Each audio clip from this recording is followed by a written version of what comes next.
ভুলে ভরা এ জীবন।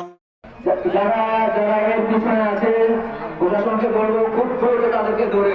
মাওলানা আমিনুল ইসলাম হক, যিনি এলাকায় নোমানী হুজুর নামেই পরিচিত ছিলেন, তিনি একাধারে ছিলেন মসজিদের খতিব ও মাদ্রাসার শিক্ষক। ধর্মপ্রাণ এই শিক্ষকের হাত ধরে মাদ্রাসার ছাত্ররা সভ্য আচরণ শিখলেও অবাধ্য হয়ে উঠেছিল তার নিজের সন্তান। সেই সূত্রের রেশ ধরেই এক মর্মান্তিক ঘটনার শিকার হতে হয়েছে নোমানী হুজুরকে। গত শনিবার ঘরে ঢুকে দুর্বৃত্তরা নৃশংসভাবে কুপিয়ে হত্যা করেছিল আমিনুল ইসলাম নোমানীকে। আর এমন একটি সংবাদ প্রকাশিত হয়েছিল গণমাধ্যমে।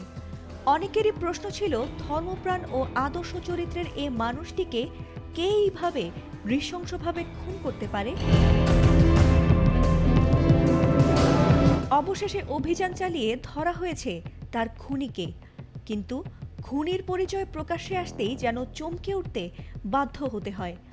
কখনো কখনো সত্য এমন নির্মম হয়ে ওঠে যা কল্পনাকেও হার মানায়। কারণ খুনি আর কেউ নয়, তার নিজেরই বড় ছেলে রেদোয়ান হক।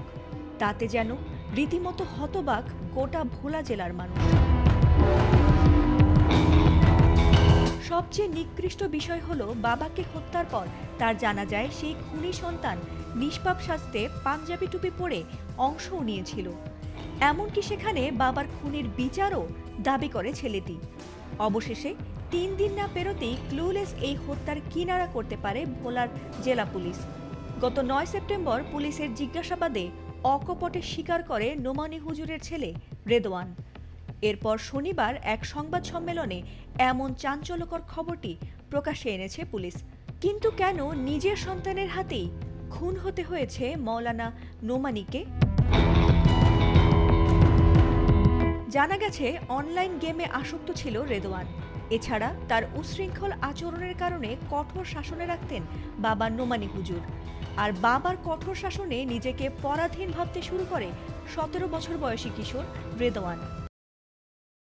তার মনে জন্ম নিয়েছিল বাবার প্রতি ক্ষোভ আর মুক্তির আকাঙ্ক্ষা।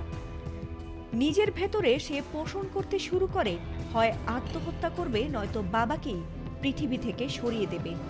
এরপর থেকে সে শুরু করে ফিল্মি স্টাইলে হত্যার পরিকল্পনা। জেলা পুলিশ জানিয়েছে, সিনেমা দেখে দেখে অনুপ্রাণিত হয়ে এই হত্যার পরিকল্পনা করে রেদওয়ান। কোন স্থানে ছুরি মারলে মৃত্যু নিশ্চিত হয় সে কৌশলও রপ্ত করে সে। এমনকি 2 সেপ্টেম্বর অনলাইনে